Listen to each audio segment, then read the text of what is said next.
Well, hello everyone, and welcome to this latest webcast that we're bringing you from Travel Weekly as part of our Roadmap to Recovery series. And part of that, of course, is tour operators adapting to the new world that we're living in. And one of those is Ventures, and they're launching a new product today that is a direct response to changing customer habits as a result of the pandemic. So, Brian, tell us what it is you're launching today. So we're launching 7 tours, which are based around more active style of hiking, walking, etc. We've done some feedback with our customers over the last couple of months to understand first and foremost their desire in which to travel and when.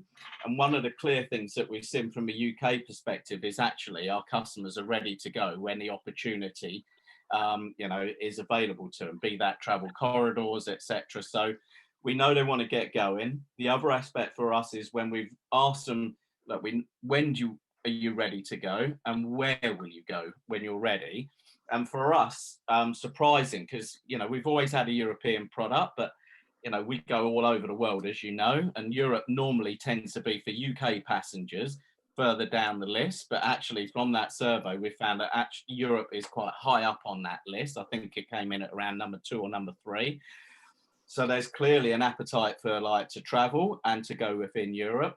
And the other aspect for us is, okay, find that finding and then look at the data that's been coming through on our searches and the bookings over the last X amount of months. And one of the things for us has been this high propensity of people wanting to do hiking, more active tours like Kilimanjaro, Base Camp Everest have been really high up on the list. And the bookings, which is actually quite surprising in one respect. But then actually, when we sort of dig back to that, what we think is happening there is, and I think I've spoken about it a few times, so that's sort of stuff that's on people's bucket lists, and travel's been taken away from everybody. And people now start to realise that actually, travel is precious to us. Yeah, and some of those things that I've always said, people have had on their list, I'd love to do Kilimanjaro. Well, that's moved from I'd love to I'm gonna do. Yeah. So, and we're seeing that. So therefore, when we look at that trend that's coming through, then we think about what the customers are telling us. This is why we created this program of tours. And the exciting part about this is that these 7 tours are in some of the destinations that are like what I would call bread and butter for the British travel market. It's Corfu. We've got, hiking the trail of Corfu. So in Corfu, you can do a Corfu trail from the north to the south. Whereas what we're doing, rather than do 7 days of trekking with your pack and overnight in different places, you base out of Corfu town, which is stunning. Everyone, I'm sure has been to Corfu town, the list on it, etc. And then we take them from Corfu town and do the 7 greatest parts of that trail. And this is really getting to see a different side to Corfu. You get off the beaten track, you're going to see some ancient villages, and that's the other beauty for us. It's we always talk about, meeting the locals, giving back to the communities. This is a real opportunity for customers that have been to Corfu beforehand, know the destination. Most people go back time and again to a place, and Corfu is one of those. Love the people, love the food, love the destination. But a problem being is it's very polarized in respect of its Cassiope, Sidari, and Cabos, and a bit of Corfu town. And that's great, but that's the beach, mass market. People don't necessarily want to just lie on a beach anymore. We're raring to get out and do stuff, I guess. Absolutely, yeah. And that's the thing, we've noticed, the huge growth of our, adventure travel and experiential travel over the last 5 years. And that is a case of there's an element of beach boredom. People don't want to just sit on a beach for 7 or 10 days. They want to go and do experiential, go and see places and do things, meet people. And the beauty of this, say, Corfu being as an example, I was talking about there, is if you love Corfu, here's the opportunity to really get to see what the authentic side of Corfu. Yeah. And Brian, you mentioned there that these are you call them sort of bread and butter destinations that agents know, and so talk us through the others, because they really are kind of what we would think of as mass market package holiday destinations. I think you run through them, and then just so we've got Crete as an example. So again, I've been to Crete 4 times. Every time has been a beach family holiday. but there's another side to Crete. You know, there's like the you know, if you think about Crete, you've got the Samaria Gorge, you know, which is amazing. So what we've tried to do is curate a program around the Samaria Gorge, you know, the White Mountains. You don't have to worry about carrying your luggage every day again with, like, you know, it's go to these places, come back.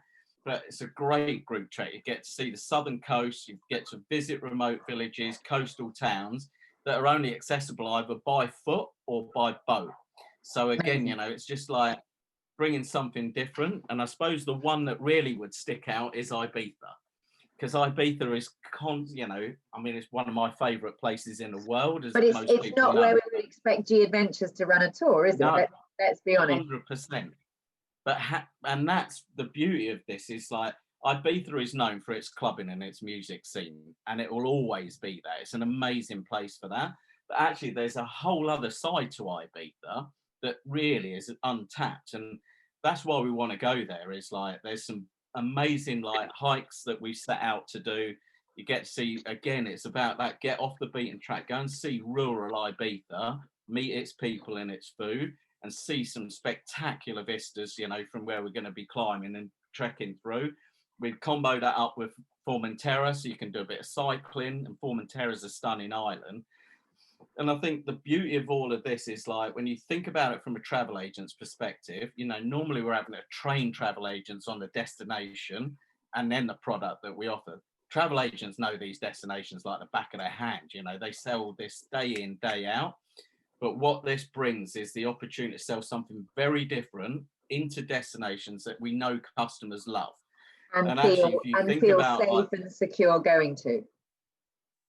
100%, yeah. And if you think, like, you know, customers are like creatures of habit in some respect, find a destination they like, you know, they go back time and again.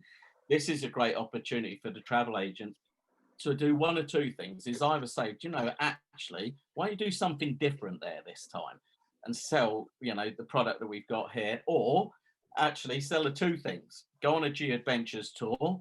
When you finish the tour, how about like a week on the beach or a week clubbing, or actually maybe clubbing and then do the hike afterwards to calm down from the whole So that's thing. not, you're not offering that, but you're saying the agents with their contacts and expertise, they could do a sort of twin centre type holiday with using two different tour operators.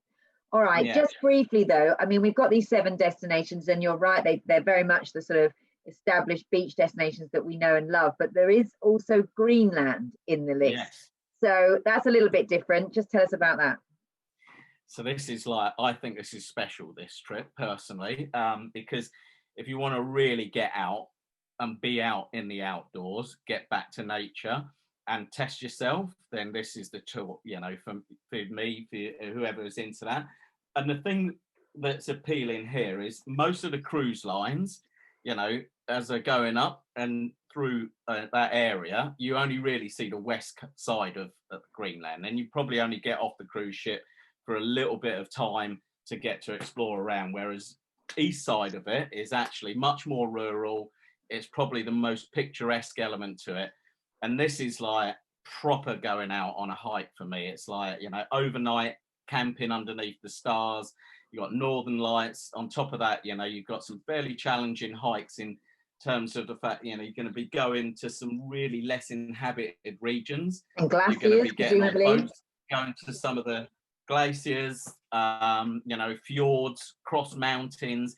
You're going to be getting on a boat to a remote island, doing a trek on that remote island, coming back. So this really is, for me, a real special trip, and you're going to spend time like in hunting villages with the locals. So properly out in the wilderness. So where your research has shown that people really want to get back to nature, this would be a good tour for them. Well, listen, absolutely. It sounds like a great program. Goes on sale today, and obviously you want to get travel agents to get really excited and get behind it, and there's demand there. You were telling me that you see, you know, there is demand as soon as you've got people that want to travel the minute they can. So this is something that they can sell. Yeah.